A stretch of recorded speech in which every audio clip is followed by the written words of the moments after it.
I listened to the Secretary General's speech on the human rights event, and he mentioned this rights up front, which at least I think it somehow is connected to what happened in Sri Lanka, or at least I've heard it described that way. So I wanted to know, the President of Sri Lanka, Mr. Sirisena, has recently said there will be no international judges in the accountability procedures, which seems to be a stepping back from what he'd said and was praised for saying. Does the Secretary General have any view on this stepping back I from haven't. I haven't international justice? seen. I haven't seen those exact comments.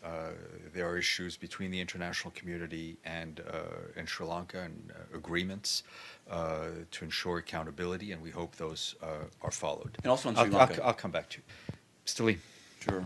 More human rights questions. One is U.S. Congresswoman Maxine Waters has announced that she sent a letter on dated July 6th to the Secretary General urging him to pay compensation to victims of cholera and saying that he should reconsider the legal counsel's advice in light of the special rapporteurs. Have you received it? Yes, we have. Will you be responding to it? Yes, and what is we the will be. response? We will be responding. I assume that response will be shared with Congresswoman Waters, whom the Secretary General very much appreciates. He saw her when he was last in California.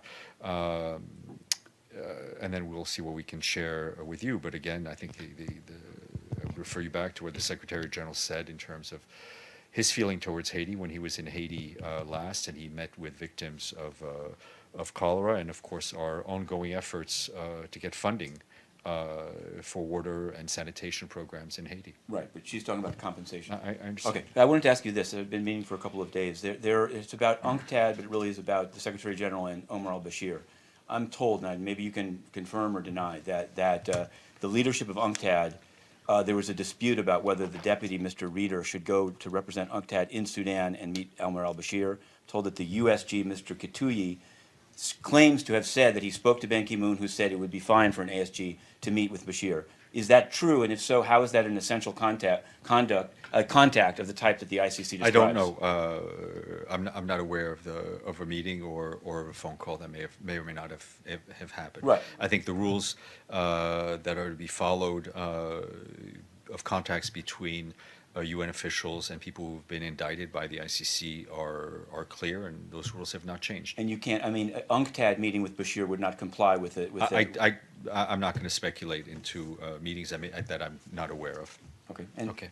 Go ahead. On Burundi, I wanted to ask you, there's a lot of complaint that the talks are reviving, but there are many groups saying that they weren't invited, that it's not inclusive enough. I wanted to know whether Mr. Ben Omar or the Secretary General has any view, and also there are people complaining again about deployment of alleged human rights abusers, this time to AMISOM. And I know I've asked you before, what's the role of DPKO or anyone? Well, AMISOM is an African Union-led mission, so I think you should ask them. On the talks, Mr. Ben Omar and his team will be present at the next round of talks, and we very much hope that they will be as inclusive as possible.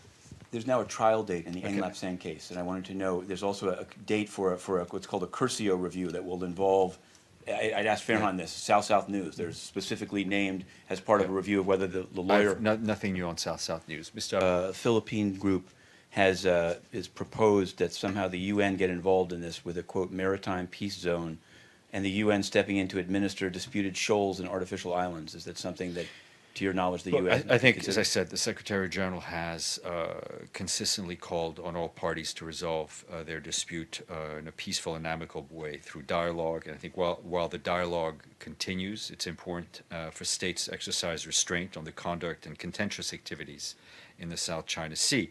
He has consistently expressed his hope that the continued consultations on a code of conduct between ASEAN and China under the framework of the Declaration of the Conduct of Parties in the South China Sea will lead to increased mutual understanding among all the parties. I'm asking now just because tomorrow will be too late. It concerns the debate this evening in the General Assembly Hall.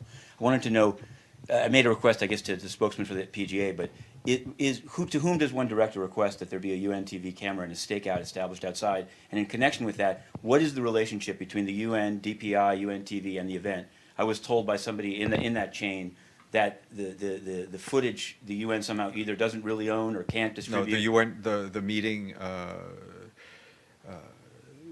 my understanding from the UN TV side is that the video and the footage shot by UN TV of the debates will be available to all broadcasters who so want it.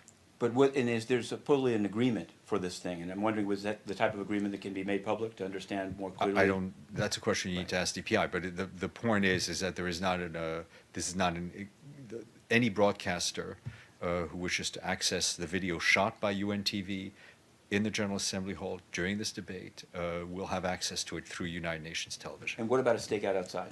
I think that's something you need to ask the PGA's office. It's beyond my very limited remit. Enjoy the rest of your day.